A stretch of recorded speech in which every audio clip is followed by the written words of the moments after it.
E passando o slide, tá, né? Tá. Tudo bem, tudo bem. Bom, Tudo pessoal, suave. então, sou Vitor Benincá, Machado Benincá, eu sou médico, sou emergencista e tenho área de atuação em emergência pediátrica, né? A gente fez algumas enquetes, assim, até no Instagram, e chegamos à conclusão que no mundo da pediatria tem uma certa ainda, talvez, dificuldade de penetração do ultrassom, uma coisa que talvez ainda está mais high-tech, assim, né? E primeiro, porque realmente é mais difícil nós termos estudos, né, nessa situação, né, nessa população. Normalmente, quando tem grandes estudos, principalmente envolvendo ultrassom, o que é o básico, né? Exclui basicamente quem é menor de 18 anos. Então ficou uma mistura de, bom, não é muito a minha área, com não tem muita evidência, assim, né? E dentro de toda a utilização do ultrassom à beira-leito, talvez aquilo que a gente teve mais factível, assim, ao longo desses anos, o nível A, diríamos assim, de evidência, era o uso para o trauma, que foi lá no ATLS 9. O ATLS 8 ele ainda trazia aquele antigo famigerado lavado peritoneal diagnóstico. Não sei se vocês chegaram a fazer isso, Joca, Joelma, o lavado peritoneal diagnóstico. Quando estava, né, com o paciente instável, se fazia uma instilação de líquido para dentro da cavidade abdominal e depois puxava esse líquido e vê se vinha com sangue, basicamente, né? E aí justificaria que é dessa região intraabdominal que viria o motivo do choque. Com o tempo, isso foi abolido por uma série de motivos, inclusive pela presença do ultrassom, que foi o primeiro recomendação de alto grau para que se utilizasse o ultrassom à beira-leito. Foi no contexto de trauma, assim. E na pediatria, isso foi extrapolado, né? E chegou aí até hoje a utilização do ultrassom à beira-leito. Então, a minha intenção aqui hoje é a gente discorrer um pouco para quem não tem nenhum contato com o ultrassom e não sabe fazer ou o que esperaria fazer dele. E um outro contato seria para aquele que já sabe, mas o que ele pode extrair daquilo que ele já sabe, que informação que ele pode utilizar com uma certa propriedade com aquilo que ele já sabe, assim, tá? Então, prometo não entrar muito em detalhe técnico, mas espero que fique legal, assim. Então, eu queria começar com um caso. Imagina que você está na sua sala de emergência ali. Uma outra coisa que eu aprendi viajando um pouco do Brasil é que cada um chama de um jeito, assim, né? Tem uns que chamam sala vermelha, sala de emergência, sala de trauma, enfim. Mas você está ali na sua sala de emergência e chega, trazido aí pelo SAMU, um menino de 3 anos, que ele caiu de 10 lances de escada, ele está acordado, ele está respirando espontaneamente, ele está irritado, ele está chorando, e ele tem uma deformidade óbvia no braço direito, que dá para ver que dali, provavelmente, vamos extrair, né, uma fratura daquele local, né? O SAMU colocou um colar cervical nesse paciente, botou em prancha rígida, que é mais ou menos o atendimento padrão deles, e trouxe para a tua sala de emergência, e você está ali, nesse paciente que está ali chorando, né, irritado, tá pedindo pela mãe, e tá com o braço muito dolorido, assim, né? Você prontamente faz aquela avaliação, né, do triângulo pediátrico, né? Coloca ele na sala vermelha, faz a monitorização, o oxigênio e os acessos, avalia ali a temperatura dele, 36,8, uma frequência cardíaca de 160, uma pressão de 90/50, que é ajustado para a idade, né? Uma frequência respiratória de 32 e saturando 98% em ar ambiente. Te deixa um pouquinho mais tranquilo nesse sentido, que está tudo bem com esse paciente. Começa a fazer a avaliação do ABCD do trauma, né? Então o choro está audível, está com colar cervical, a gente fica mais tranquilo em relação à obstrução de viária superior. Os sons respiratórios bilaterais estão normais. Baixa aí a probabilidade de ter alguma lesão pulmonar ou um pneumotórax, alguma coisa mais grave. Os pulsos radiais estão simétricos e palpáveis bilateralmente. O tempo de enchimento capilar é de 2 a 3 segundos. Os olhos estão abertos, mas ele está irritado e se afasta a tocar nele, o que dá um Glasgow ajustado para a idade de 13. Abrasões superficiais difusas na face, nas extremidades, sensibilidade e inchaço no antebraço direito, que é o que está aparentemente lesionado. tem um abdômen depressivo, sem distensão. Embora seja difícil, né, avaliar se esse paciente está com dor ou não, porque ele chora muito, você não caracteriza nada, assim, né? E você está ali na sua sala de emergência, tem à disposição tudo que precisa ali dentro, tem à disposição tomografia nesse teu hospital, tem à disposição ultrassom à beira-leito, tem à disposição todo tipo de monitorização não invasiva e invasiva. E você se depara com esse quadro, assim, né?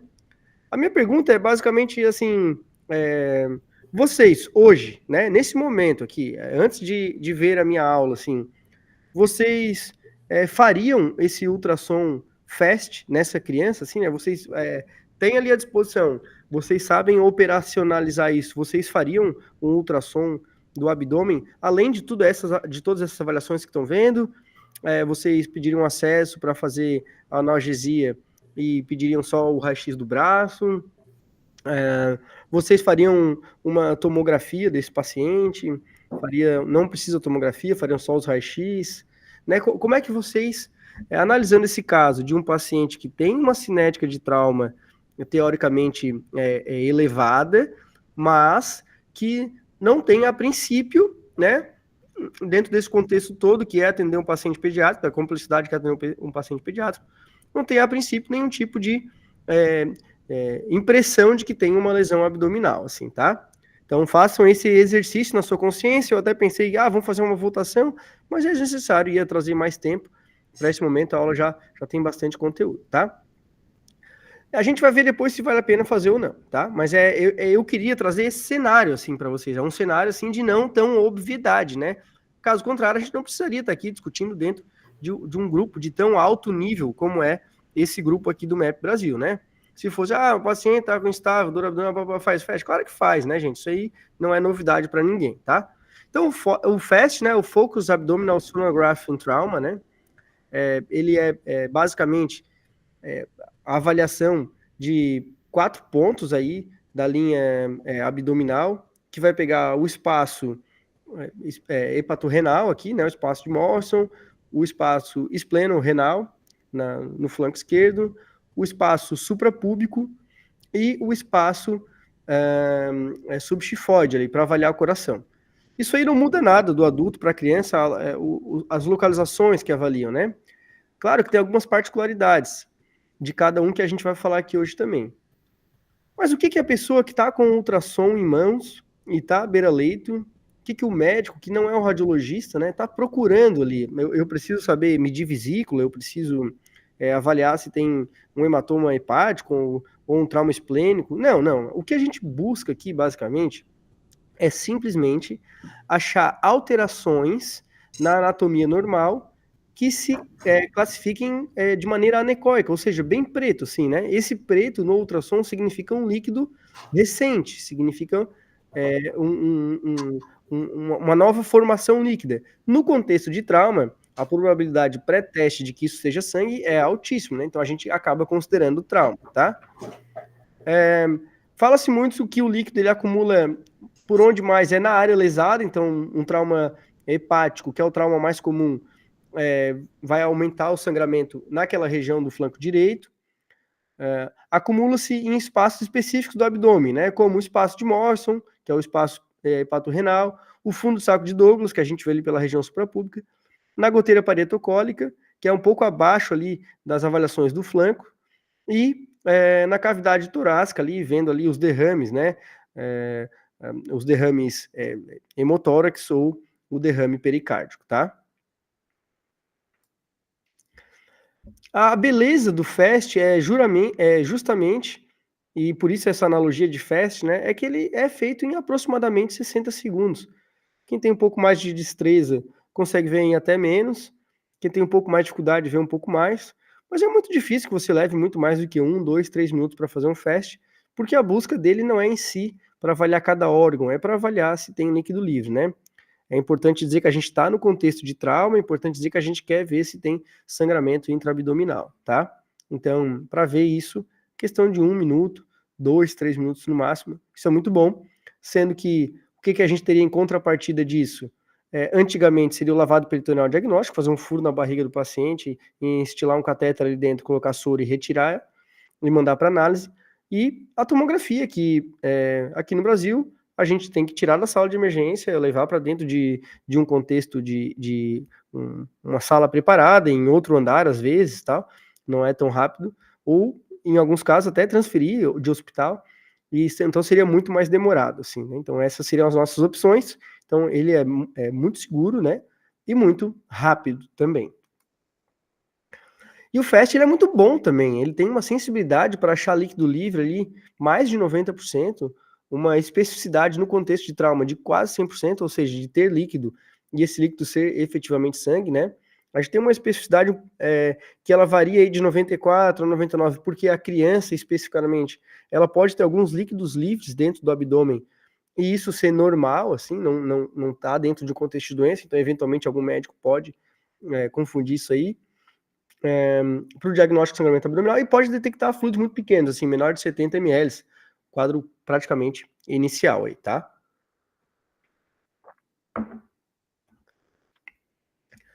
Acredita-se que o simples quantidade de 100 ml já é o suficiente para preencher os 3 espaços de avaliação abdominal. O espaço hepatorrenal, espleno-renal e suprapúbico aqui, né? O fundo de saco ali, tá? Então é muito pouco, assim, né? No adulto a gente precisa de mais ou menos uns 500 ml, então na criança 100 ml é o suficiente, tá? Para estar isso aqui bem difundido.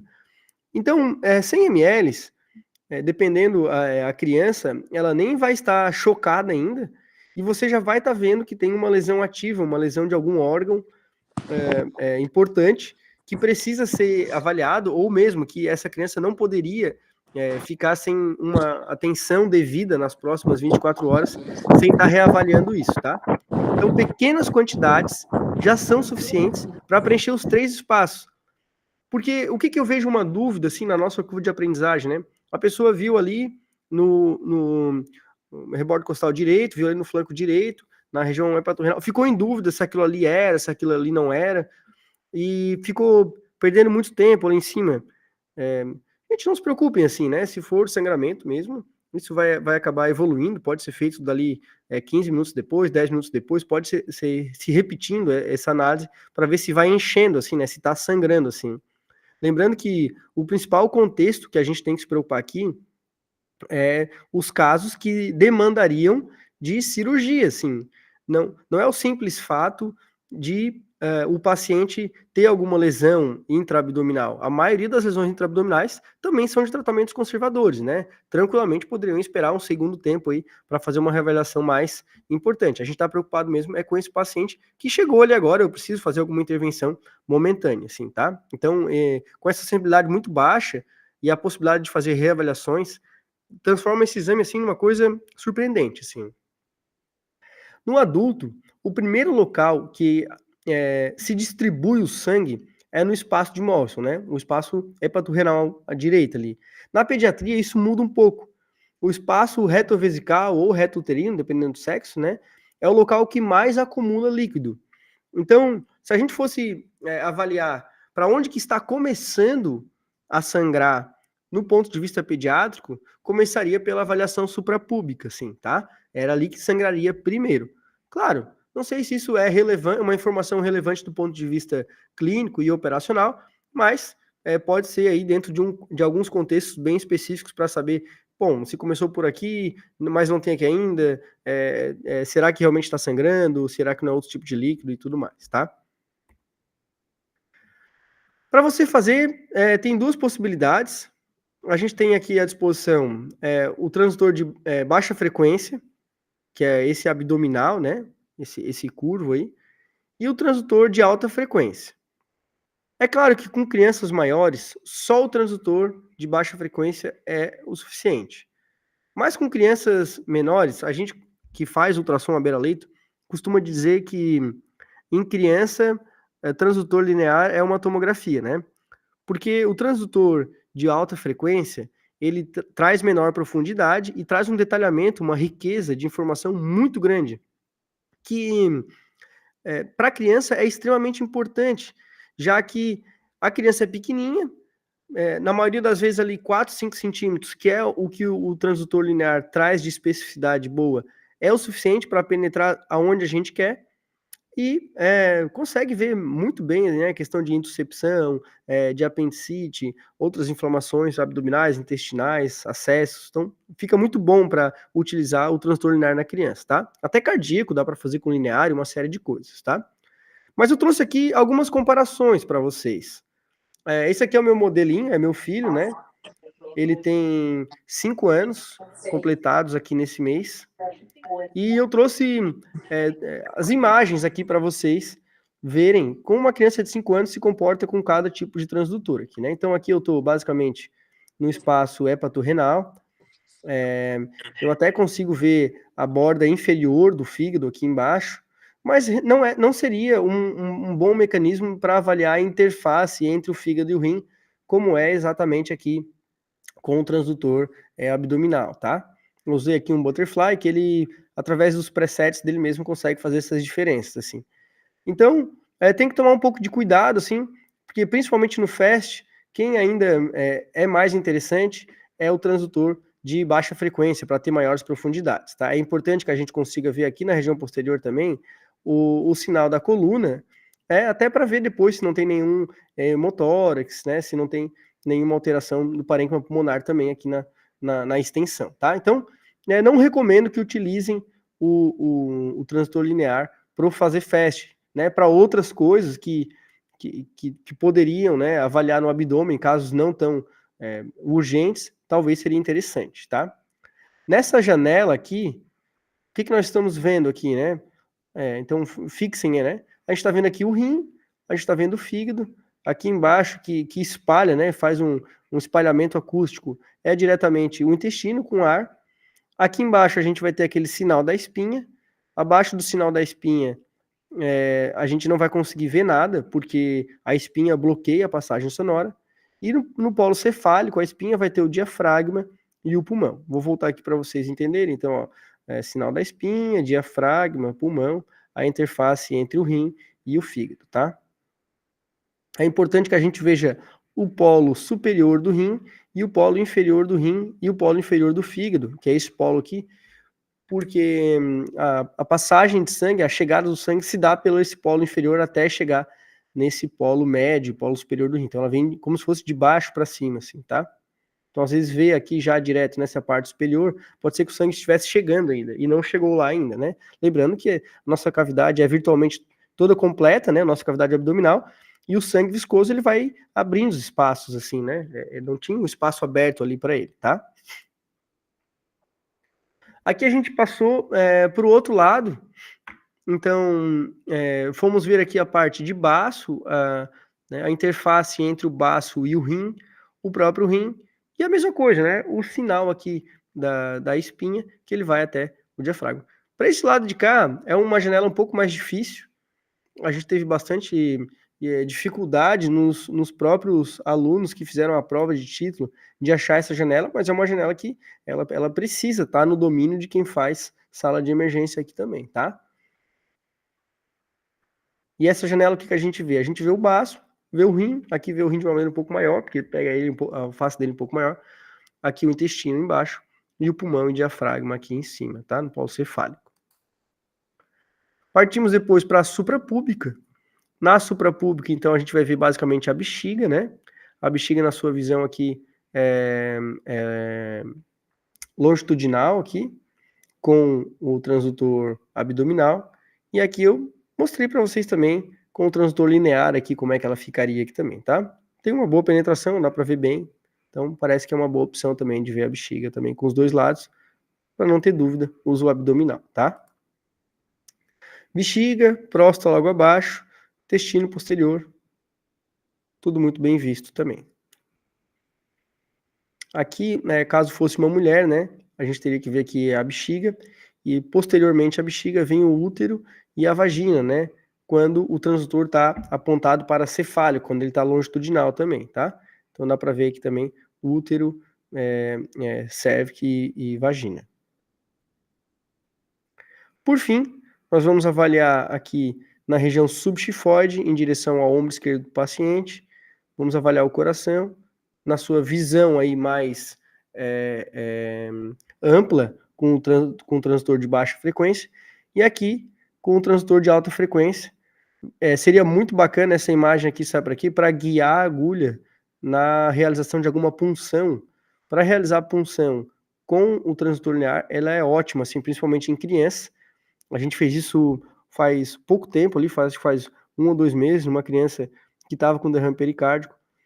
Utilizamos aí o transdutor linear, ele vê diretamente ali a entrada da agulha, como se fosse pegar um acesso venoso, e tem uma segurança maior de onde está a agulha diretamente do que apenas guiar o direcionamento dela, né? Do que ver aonde que ela tem que ser inserida, a gente vê ela entrando diretamente até a região do acúmulo de líquido, tá? O acúmulo de sangue.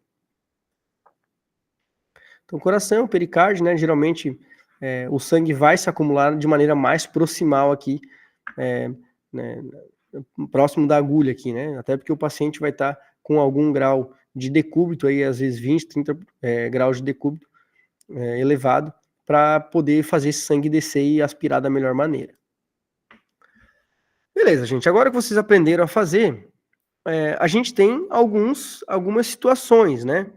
Imagina que você fez o FAST, esse FAST ele deu positivo, tá com sangue na cavidade, aquele meu criança que eu atendi tá com sangue na cavidade, o abdômen tá distendido, tem uma área de hematoma, eu fiz o FAST e tem sangue lá dentro. Qual que é o primeiro passo? O primeiro passo é chamar a cirurgião pediátrico, cirurgião do trauma, para abrir e fazer uma contenção de danos, e fazer o estancamento do sangue, tá? Isso aí, gente, não é dúvida para ninguém. Isso aí também não é sequer novidade para vocês aqui, tá? Ao passo que o paciente com estabilidade, ou seja, é um paciente que está estável, e eu fiz o FAST, ele deu positivo, e esse paciente vai ser encaminhado para uma tomografia, ou seja, eu identifiquei que tem sangue dentro da cavidade abdominal dele, e eu preciso saber se ele fez uma laceração hepática, ele fez uma laceração esplênica, de que grau que é, se está só piorando, se vai precisar de alguma abordagem cirúrgica, e ele vai instabilizar em algumas horas, ainda que não esteja instável no momento. Então isso aqui, gente, não estou aqui para falar isso para vocês, isso aqui não é novidade, todo mundo sabe disso. O meu questionamento é o seguinte, ó, eu fiz esse FAST nesse paciente e ele deu negativo.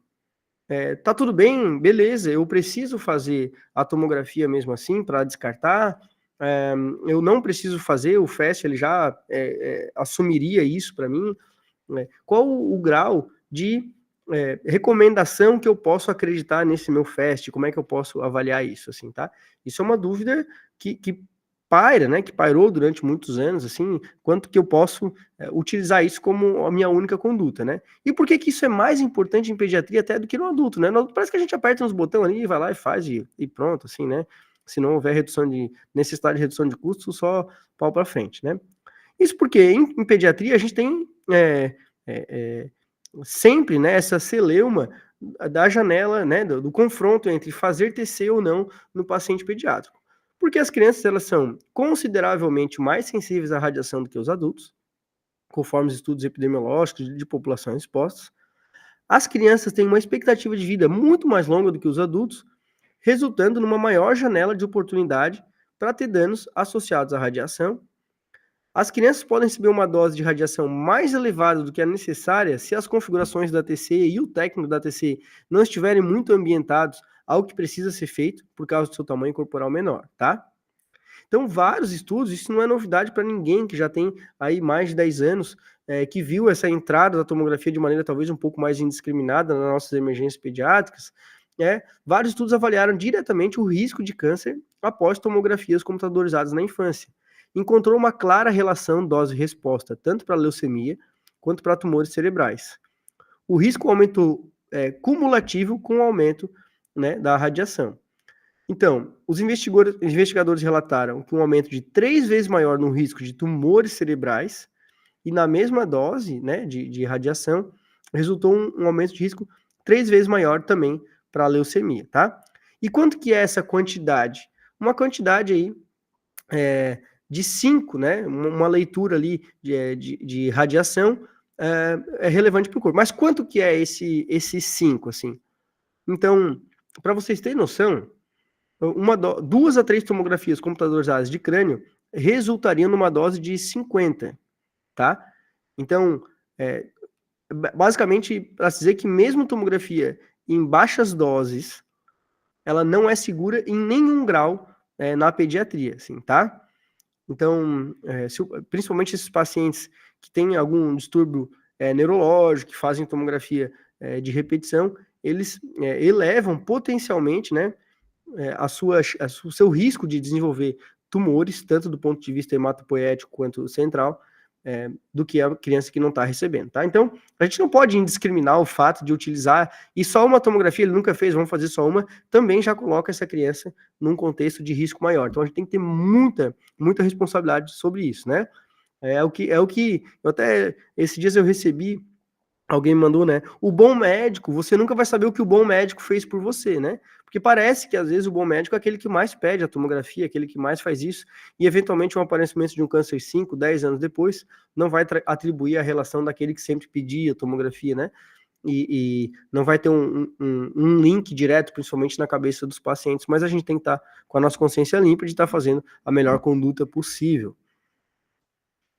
Então, a ordem atual, e eu acho que isso acontece não só comigo no meu hospital, mas acontece no hospital de todos vocês aí, é a gente tentar reduzir as tomografias aí para as crianças, né? Se ela não traz tantos problemas para o adulto, para as crianças, a gente tem que pelo menos salvar elas dessa radiação que já estamos recebendo por tudo, de várias maneiras, não só no tomógrafo aí, né? Então, voltamos ao nosso foco ali. A gente fez o paciente, ele fez uma avaliação do FAST, porque você julgou que seria necessário, e esse exame deu negativo, assim, né? O que que eu faço? O que que eu faço com esse paciente? Para onde que ele segue, né? Primeiro de tudo, que é importante ver o que que a gente tem de standard, né? O que que a gente tem com maior informação possível, né? E para isso a gente volta para o Picarni, né? O Picarni, vocês conhecem ele, com certeza todo mundo que trabalha com emergência pediátrica conhece o Picarni, tá? E principalmente conhece ele pela regra de necessidade de fazer tomografia de crânio, sim ou não, né? Tem o Picarni menor de 2 anos, maior de 2 anos, então a gente faz uma série de, né, tamanho, a altura do tombo, né, a cinética do trauma, né, a situação da criança, e aí, faz tomografia, né, faz uma observação, então o Picarni neurológico, ele faz essa avaliação do TCE, né, mas também tem um Picarni, né, que ele faz um prediction rule, né, que chama o clinical decision rule, ou seja, regras de decisões clínicas para o trauma abdominal, tá? E se vocês forem ver, esse Picarni de trauma abdominal, ele não é tão específico quanto é o Picarni de TCE. Porque ele não diz assim, ó, faz isso ou faça aquilo. Ele diz o seguinte, ó, esse paciente, ele é muito baixo risco de ter algum sangramento abdominal. E aí você vai e vê assim, tá, esse meu paciente é muito baixo risco de não ter nenhum tipo de lesão intraabdominal que necessite de intervenção, porque essa é a questão que ele traz, não é nem ter ou não ter lesão de trauma abdominal, é não ter lesão de trauma abdominal que precise de intervenção cirúrgica, ou seja, o paciente até pode ter algum tipo de trauma e ainda eventualmente não precisar de intervenção cirúrgica, ele também não fala isso. Então, se o paciente tem ali, né, um very low risk, ou seja, ele é muito baixo risco, você estaria, entre aspas, aí habilitado a não pedir nenhum tipo de tomografia. Mas a verdade, que vamos lá, vamos dar uma olhada nele, né? Então, tem alguma evidência de trauma abdominal ou Glasgow menor que 14? Bom, Glasgow menor que 14 é uma coisa muito comum em pediatria, principalmente com Glasgow ajustado para a idade, né? Tem dor abdominal? Olha, dor abdominal, eu acho que se qualquer criança que venha de um trauma, talvez um politrauma, um trauma um pouquinho maior, ele vai ter dor abdominal mesmo que não tenha dor, né? Se vocês me entendem.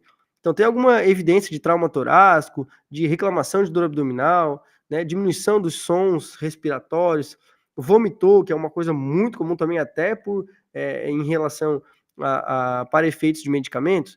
Então, se ele for no, ele vai ser um paciente de muito baixo risco. Então, e se ele não for, não quer dizer que ele tenha algum problema, mas o Pecarni diz assim, ó, bom, se não preencheu todos esses meus critérios, eu não posso te ajudar. É isso que ele diz, tá? Então ele não define ou não a necessidade de fazer tomografia, mas ele define aquele que talvez não precisa de tomografia, né?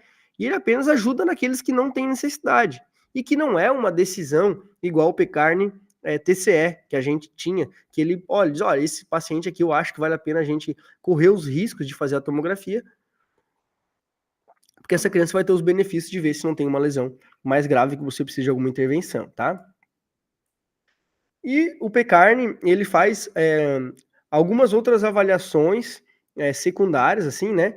Prevendo que você pode ter perdido a regra de avaliação direta, que é se o paciente tem hematura macroscópica, ainda que ele preencha o no ali, né? Se ele tem hematura macroscópica ou microscópica, né? Caso você tenha pedido exame de urina, se ele tem um TJ-TGP elevado e se ele tem alguma fratura de costela, traz também alguns exames bem específicos aqui, caso você venha coletar. A gente vai falar sobre isso depois, sobre um algoritmo necessário para vocês seguirem com a união disso tudo, tá? Então, talvez você fez um no, mas viu que a criança fez um xixi meio escuro, pediu alguns outros exames inespecíficos ali e viu que estava aumentado, talvez considerar fazer o exame seria importante, assim, tá?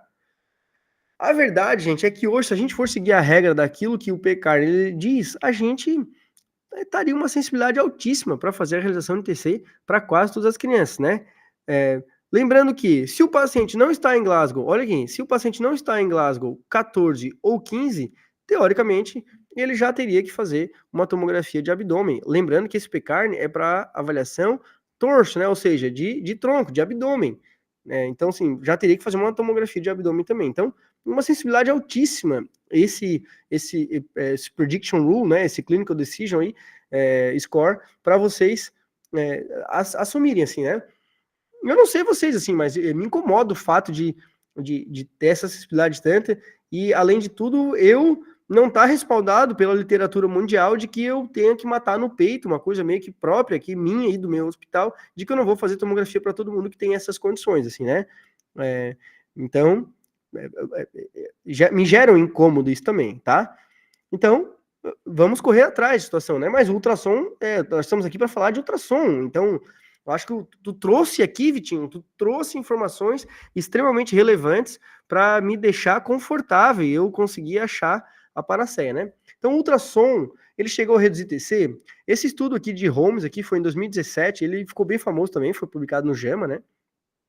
E ele perguntava o seguinte, ó, does FAST, né, exam, change use CT, né? Ou seja, ele diminui os pacientes, nos pacientes pediátricos, diminui o uso de tomografia se eu estou fazendo FAST, né? E eu trouxe esse quadrinho aqui do GEL aqui, né? Não sei se vocês conhecem esse site, ele é bem bacana, ele faz muitas avaliações de estudos apenas com ultrassom, né? Por isso o nome GEL, assim, ficou muito bom, essa sacada deles. E ele trouxe essa avaliação nesse estudo, que é um estudo que teve um N, querendo ou não, robusto, né? E ele disse o seguinte, ó, nos pacientes que fizeram o FAST, 52,4% acabaram fazendo a tomografia abdominal, tá?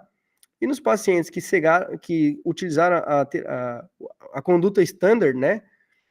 Ou seja, nos pacientes que fizeram só o clinical decision rule, assim, não teve diferença nenhuma, basicamente a mesma coisa, assim, né? Então não teve nada significativo ajudando a fazer o ultrassom à beira-leito do que só definir por isso, assim, né? Para dizer que não ajudou nada aqui, o tempo de permanência no hospital foi menor no paciente com ultrassom, isso é inegável, como a satisfação do paciente, o tempo de permanência reduz com ultrassom à beira-leito, tá? Mas enfim, a redução do uso de tomografia com os ultrassom não foi evidenciado, assim, né? O que também nos deixou extremamente tristes e insatisfeitos com essa informação. Pô, agora que eu achei que nós iríamos conseguir salvar crianças da maléfica radiação, parece que o ultrassom não tem toda essa importância aí, né? Mas, é o que a gente diz, né? Not so fast. Ou seja, esse é um outro artigo, né, de análise daquele artigo ali, que eu gostei muito, porque eu também tomei o cuidado de ler um pouco mais dele para entender do que ele falava. E uma coisa que chama atenção, e praticamente para mim invalida ali aquele artigo, e a própria comunidade também médica, emergencista, pediátrica também acabou não levando tanto em consideração e continuou utilizando, porque é o seguinte, um dos desfechos primários, o primeiro desfecho deles, né, era um desfecho não duro, claro, que era o uso da ATC. Sendo que desses pacientes, metade dos pacientes que fez o FAST deu negativo. e mesmo assim o paciente foi para TC. Então, se a ideia era nós fazermos o FAST e esse paciente, se viesse positivo, fazer a TC sim ou não, e se vier negativo, conseguir evitar a tomografia, praticamente o FAST era meramente ilustrativo, assim, era um estudo de centro único, a gente não sabe se ninguém quis assumir a pica, porque estava com FAST, mas às vezes o Glasgow estava rebaixado, alguma coisa nesse sentido, não especifica no estudo, mas a verdade é que foi visto o abdômen desse paciente, não tinha nada de alterado e mesmo assim foi tomografado. Então, qual é a vantagem de ter feito ali? Ou era, né? Então, enfim, não conseguimos entender isso, tá? Então, muita coisa foi pensado, não, peraí, tem a sua validade, talvez a gente não tenha que usar só o FAST, ou não tenha que usar só a conduta standard do PECAR, né? Talvez a gente precise fazer uma união das coisas, tá? Então a gente precisa o quê? A gente precisa juntar as duas coisas, tá? E eu trouxe esse score aqui, que para quem aí tá com o celular na mão, já é hora até de bater a foto dele, né? Que é o score que Zuckerberg, São Francisco General Trauma Center aí, tá? E que ele junta as duas coisas. Peraí, vamos pegar aquelas informações de quem era alto risco do paciente do PECAR, vamos pegar as informações que o ultrassom nos dá e vamos juntar dentro de um algoritmo bastante plausível, assim, eu gosto muito desse algoritmo, assim, tá? Então, assim, paciente, começando, né? O paciente é instável, tá hipotenso para a idade, tem peritonite, tá irresponsivo.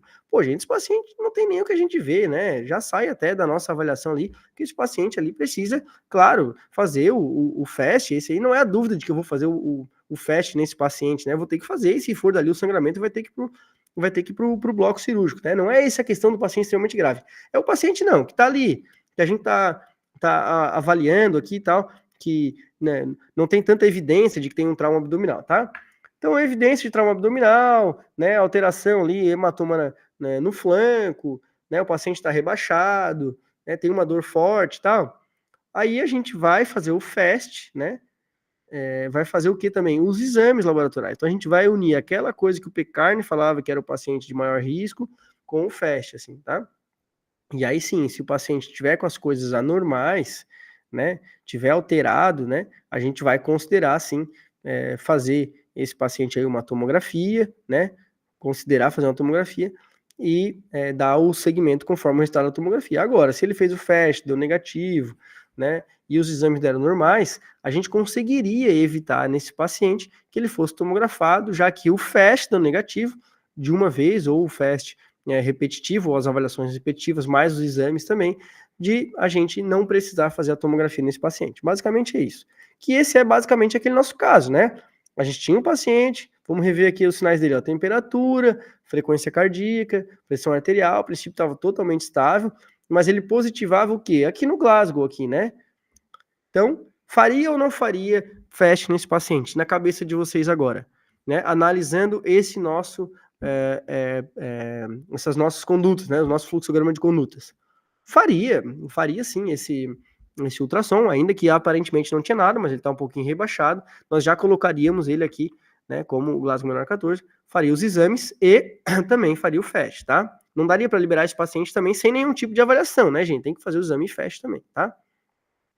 E aí esse paciente, vamos ver, peguei aqui umas imagens aqui para a gente ver o que que deu aqui. Opa, muito rápido, né? Ó, então vemos aqui a imagem, ultrassom do fígado. A princípio tudo normal, né? Depois a gente foi ver o espaço espleno-renal. Vamos ver de novo.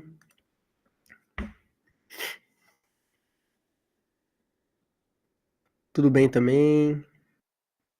Depois a gente foi ver o espaço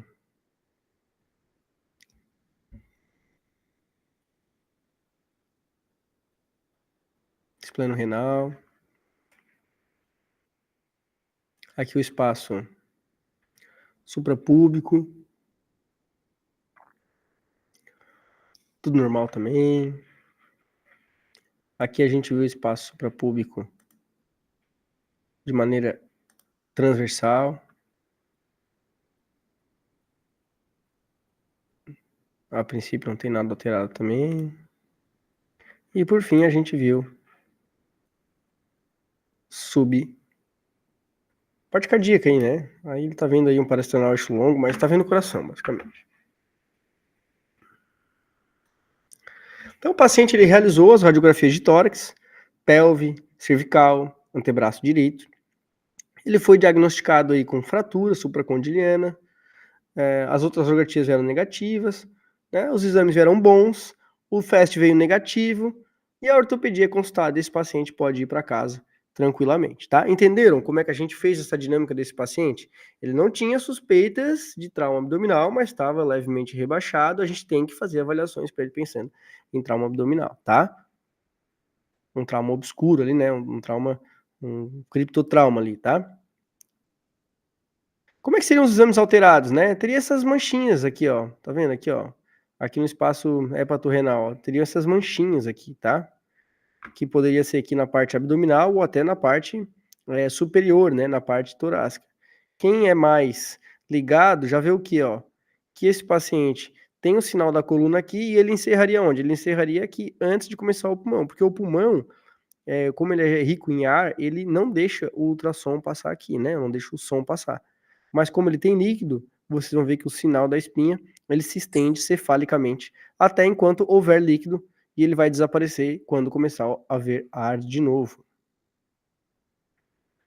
No lado esquerdo é a mesma coisa, né? A questão do free fluid. Aqui está o diafragma, então está abaixo do diafragma, o líquido livre. Aqui na região da bexiga. E aqui, né, é pericárdio effusion aqui, né? O derrame pericárdico. Todo mundo que estuda um pouquinho de ultrassom escuta falar muito do artifacts and pitfalls. São alterações aí que podem te ajudar ou te atrapalhar quando você está numa curva de aprendizado do ultrassom, tá? Então, o primeiro artefato que todo mundo que começa a fazer ultrassom em pediatria cai é no artefato da hepatização pulmonar, tá? Então, a gente tem um artefato de espelho que ele acontece muito mais comumente na criança, que o fígado, a imagem do fígado é rebatida para a parte pulmonar, tá? E isso gera uma sensação de que parece que tem uma pneumonia, uma hepatização do parênquima pulmonar naquela. Mas não é, tá? Você vai confirmar isso que não é como? Vendo que não tem o sinal da espinha para a região cefálica, para a região torácica aqui, tá? Então isso aqui é só um artefato. Parece que, olha, meu Deus, estou vendo aqui uma hepatização pulmonar, né? Tá com as características do fígado, mas na verdade isso é só uma imagem em espelho, tá? O sinal da coluna vertebral, esse sinal é o melhor amigo do médico que está ali atendendo, né? O pediatra emergencista à beira-leito ali, tá? Ele é o que diz o seguinte, ó. Se o sinal da coluna vertebral ele se encerra no diafragma antes de penetrar para dentro da cavidade torácica aqui, significa que está limpinho, que é ar aqui, né? Agora, se de alguma maneira ele, ó, tá aqui o diafragma, mas ele se estende para posterior, isso aqui é uma efusão pleural que faz com que o som transpasse ali para a região posterior e você consiga ver o sinal da coluna vertebral posterior também. E aqui acabou o derrame, acabou também o sinal da coluna vertebral, tá? A bexiga, ela é repleta de líquidos, né? E esse líquido, ele faz um reforço acústico posterior, o que deixa toda a imagem depois de uma cavidade que está preenchida por líquido muito clara. E como a gente está para ver o líquido, né, livre posterior à bexiga, se você deixar muito brilho ali dentro, você vai perder a imagem de um líquido livre aqui na região da bexiga, tá? Na região posterior da bexiga. Então a gente recomenda que você pegue ali o TGC, né, que é aquele ganho setorial, e diminua nas imagens mais profundas da bexiga, para que você não seja ludibriado aí pelo reforço acústico posterior. Às vezes o paciente tem 24, 48 horas desde o trauma, isso é muito comum em pediatria. É, é, Às vezes a mãe deixou cair a criança, ou caiu alguma coisa, e a mãe viu, e ficam com vergonha, ou às vezes com medo de trazer no hospital, e traz a criança ali, às vezes com horas, ou até dias desde o trauma, quando a criança já está muito ruim, aí a culpa começa a ficar menor do que o medo, né, de perder a criança. Então trazem, e aí a gente pode avaliar situações onde o sangue líquido livre dentro vai estar em forma de coágulo, e ele fica também hipoecóico, ele não fica mais aquele líquido livre bem anecoico, bem preto, assim, tá? Então tem que tomar esse cuidado aqui também. O estômago, ele incomoda muito, assim, né? Então, a gente pode ver o estômago cheio de líquido, porque a criança às vezes amamentou, ou porque comeu, ou porque tomou alguma coisa, e ver aquele líquido ali na região gástrica, distendido, ele acaba vindo muito aqui para a esquerda, em direção ao baço, e a gente acaba confundindo ele como se fosse líquido livre naquela região do baço, assim, tá? As crianças, inclusive, ali, vocês viram na imagem do meu filho, tem sempre a ideia de que tem algum tipo de líquido livre aqui depois, que são as vesículas seminais, assim, tá? Então tem que tomar cuidado também. Beleza, pessoal. Deixei alguns take-home messages aqui para vocês. Então, o FAST avalia apenas a presença do líquido livre. Então, não quer dizer que não vai ter lesão de órgão no paciente, mas vai dizer que não está sangrando, tá? Então, isso é uma combinação de fatores que vão envolver o FAST negativo mais o exame negativo, tá? O FAST não pode descartar uma lesão intraabdominal. Ele vê o sangramento, não significa que, né, o sangramento que está disposto pela cavidade. Então, às vezes, o sangramento está localizado ainda com forma de hematoma dentro do órgão, tá? Então, vestígios de líquido livre pélvico podem ser fisiológicos em criança, e isso atrapalha vocês, dando um diagnóstico falso positivo, tá? E a tomografia ela pode ser para sua segurança, mas não para a segurança da criança. Então, guardem isso no coração de vocês também.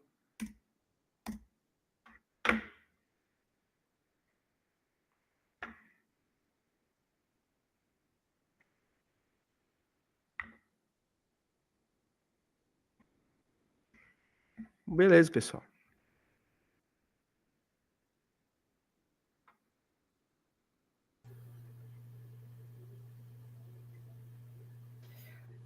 Ô, Vitor, acho que você vem, né, trazer aí para a gente, reforçando a cada vez mais a importância da ultrassom, né, na avaliação e na complementação da avaliação do paciente gravemente doente. Então, nós que trabalhamos na emergência, a gente precisa estender o nosso painel de conhecimento, né?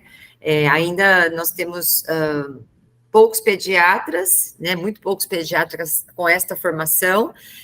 Estamos aumentando os emergencistas no Brasil, isso é muito bom, mas ainda assim alguns não têm essa formação complementar, né? Então, acho que isso é muito interessante quando você traz para a gente aí a questão, né, da minimização da irradiação, né, dos agravos que a tomografia pode trazer, e que ele vem, no caso do trauma, como um adjuvante interessante, mas que tem também as suas limitações, né? Então, a gente, como especialista, precisa conhecer isso tudo para usar da melhor maneira possível. Muito legal, viu? Ô, Gabi, o Gabi botou ali, não conheço nenhum serviço que usa P-Carne de trauma abdominal. Conta um pouquinho, Gabi, como é que vocês procedem? Tá no centro de trauma aí também, né? Fala, pessoal. E aula excelente, acho que passou em todos os pontos nevrálgicos aí do trauma abdominal e a sua interação aí com o FAST, né? Eu acho que o grande recado aí, para quem está acostumado com trauma de adulto ou quem tem uma ideia mais geral assim do FAST, é que na criança realmente ele é bem cheio de armadilhas, né? Então, assim, eu acho que a grande crítica assim ao P-Carne abdominal é que ele é uma boa ferramenta para você não fazer ATC. Só que se você for olhar todos os critérios para você não fazer ATC, eles são muito óbvios. Ele é praticamente assim, o paciente não tem nada. Não tem nada, né? Diferente de outras regras que o P-Carne conseguiu, que a rede, né, P-Carne conseguiu fazer, como a de TCE, né, que acabou identificando alguns fatores que não são tão óbvios, né? Não são tão que não são tão intuitivos, né? Às vezes até contra-intuitivos, né? Até mesmo de coisas que foram retiradas, enfim. Então, assim, eu não acho ele muito prático, né? Nesse sentido, né? Nossa dúvida é quando é que a gente vai fazer imagem, né? E E o que eu tenho observado, assim, alguns guidelines mostram que, na verdade, assim, até o paciente instável, muitas vezes vai acabar indo para tomografia, né? Porque com FAST positivo, porque ele não consegue dizer se o líquido está fora do órgão ou dentro, né? Por exemplo, FAST positivo no espaço hepatorenal. É uma lesão intrahepática, é uma lesão extrahepática. Eu consigo reverter isso com transfusão de sangue, né? E ainda dentro da modalidade cirúrgica ainda tem as opções, né, de vídeo, de embolização. Então, assim, a grande discussão, principalmente entre emergências pediátricos e os radiologistas, que ainda tem o FAST feito pelo radiologista, né, que é um outro degrau que a gente pode escalar, né, dependendo do paciente, né. Opa, eu fiz um FAST, estou inseguro do resultado, seja ele positivo ou negativo, vou pedir um FAST do radiologista, que já mostrou uma acurácia, uma sensibilidade maior, né? Até nem tanto ganho de especificidade, mas de sensibilidade, né? Então, assim, a grande discussão é o quanto que o FAST muda o desfecho do paciente pediátrico, né? Considerando que grande parte das lesões intraabdominais não sejam de conduta conservadora, né? Então, assim, essa pergunta está em aberto, né? Aqui no CKids, né, a gente entende essa recomendação, né? Ela entende que essa sensibilidade está associada também, né? Se o radiologista tem uma sensibilidade melhor, por que ele tem a sensibilidade melhor? Porque ele tem mais experiência, né? Então, o que a gente faz aqui na prática? Qualquer paciente que está instável, né, o trauma nível 1, ou tem um mecanismo de preocupação, o trauma nível 2, a gente faz o FAST.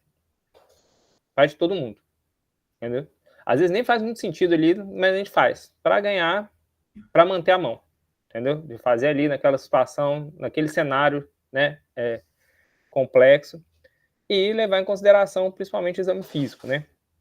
Dificilmente o paciente vai ter uma lesão intraabdominal grave, que precisa de, né, uma lesão de víscera oca, alguma coisa que, né, sem algum sinal ali no exame físico abdominal, né? E claro, né, pacientes mais difíceis de avaliar, né, psiquiátricos, né, TEA demais, né, e é um alto risco, né, o paciente com transtorno do espectro autista tem alto risco de se envolver em traumas, né, assim como é muito difícil avaliá-los, né, então é uma combinação, assim, muito boa para fazer a tomografia, né, então um pouquinho do que eu tenho visto.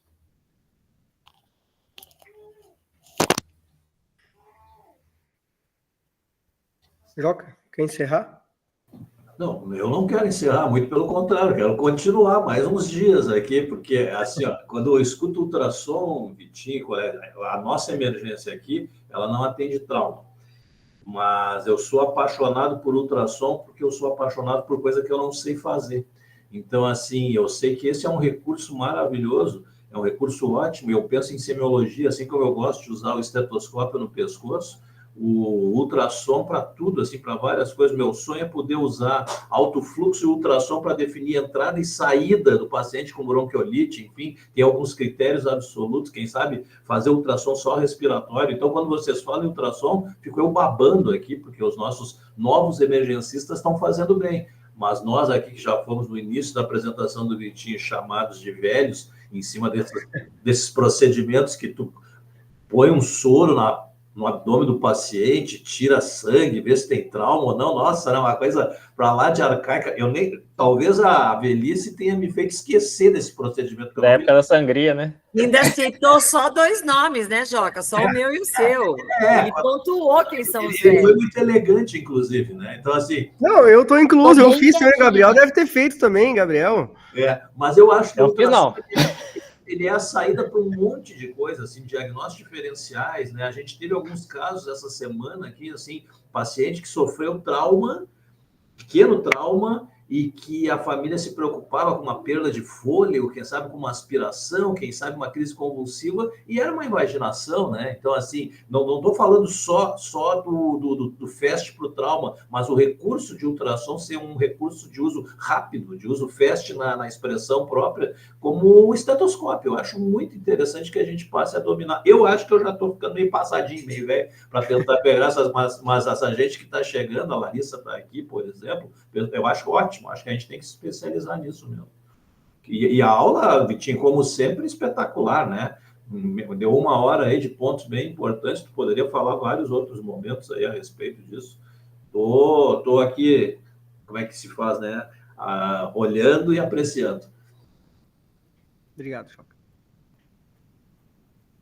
A Denise, eu acho que queria falar alguma coisa, né, Dê? Fala, Dê. Não, eu não queria falar.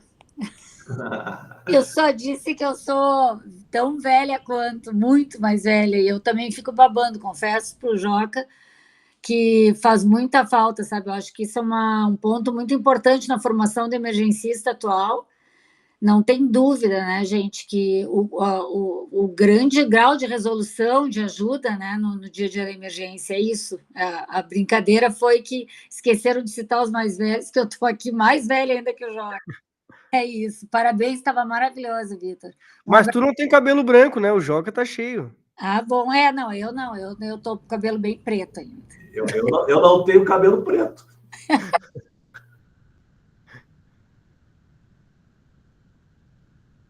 Lu?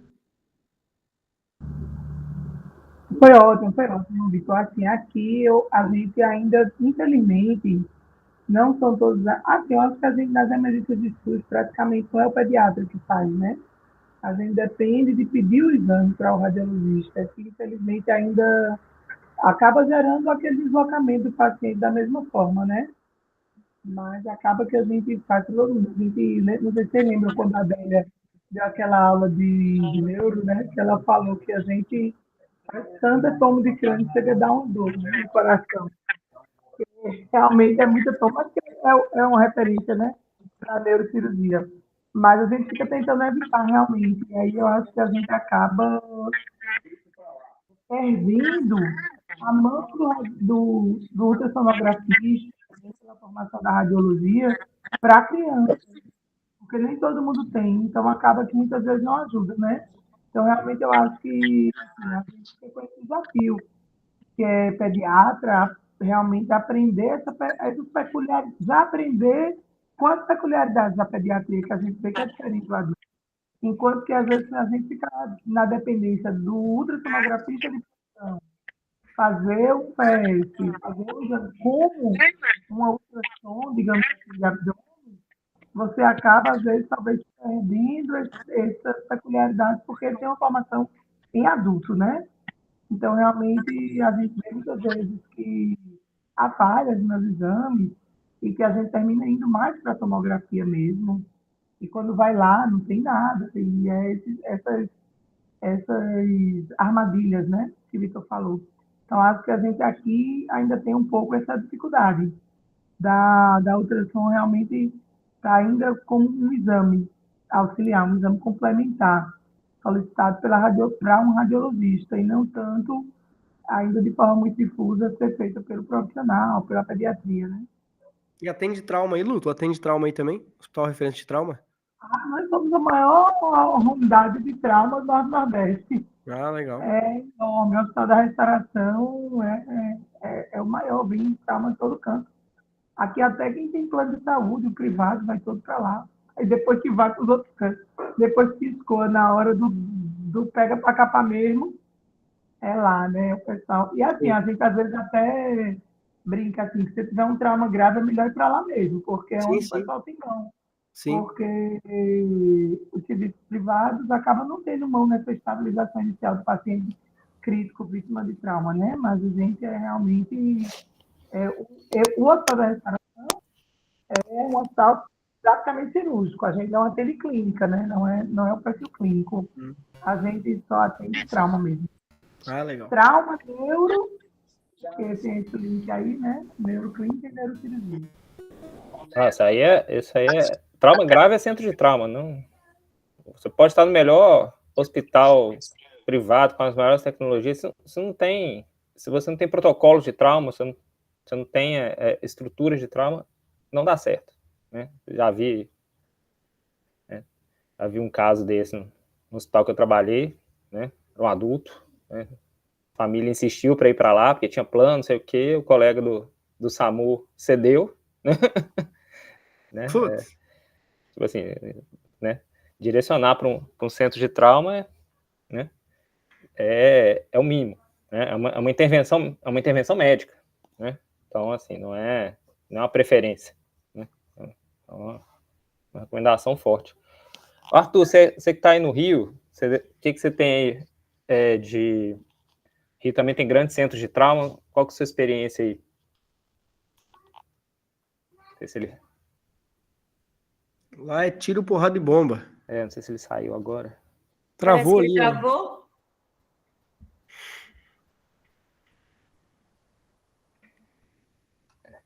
Que ele estava com a câmera aberta agora há pouco, né? Ô, João, manda braba aí, João. Oi, então tá. Eu trabalho no hospital de trauma, né? E o que a gente tem feito, a sequência, é muito frequente a gente utilizar o POX na chegada da emergência, né? E a tomo de abdômen acaba sendo uma segunda opção, porque a equipe que trabalha na chegada do hospital, em geral, é bem habilitada para trabalhar com o trauma e fazer o POX de acordo com a necessidade. Então, assim, a tomo de abdômen acaba sendo a segunda opção, já que a equipe de trauma é bem habilitada. E eu vou dizer para vocês, não é nem o nós pediatras, mas assim, a equipe do trauma, tá? E acho que é uma falha grave, ou uma falha complementar, vamos dizer assim, da nossa formação, é não ter o POX como uma habilidade que deveríamos ter.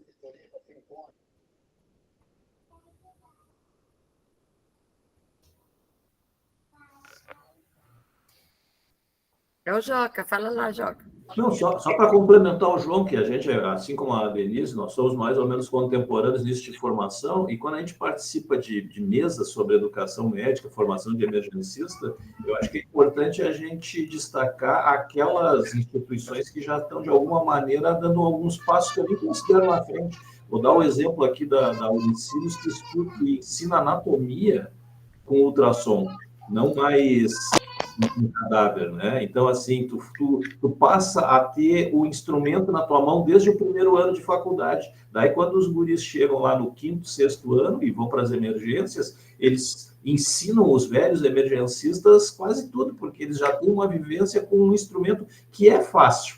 É fácil, né? Eu tenho que reconhecer que é uma coisa, é muito interpretativo, mas se tu não usa aquilo ali, fica assim solto, né? Então, o ultrassom, para mim, é um carro automático num ambiente que a gente estava acostumado a trabalhar com carro de marcha, né? Mais ou menos isso. Nada substitui a anamnese, exame físico, evidentemente, mas tu tem um recurso na tua mão ali, né? Muito mais poderoso que o estetoscópio para algumas coisas, né? Então, assim, que bom que a gente está ultrapassando a fase de achar que isso é Jetson, isso já está virando Flintstones, né? Então, que bom. É isso aí, Joca. Eu concordo contigo. Vejo pela formação da minha filha, né? Que fez formação em Pelotas, que é uma faculdade do interior do estado, e já veio com essa formação também. Ela já sabe mais de POX do que eu. Ela entende mais de POX do que eu. E não acho ruim, óbvio que não. Acho absolutamente importante. E mais ainda, vangloriando a aula do Vitor, né? Porque essa aula do Vitor, ela mostrou que a gente tem que sair só do esteto, só da palpação abdominal e mostrar que a gente pode trabalhar com outras alternativas que vão ser bem melhor para o paciente. É isso aí.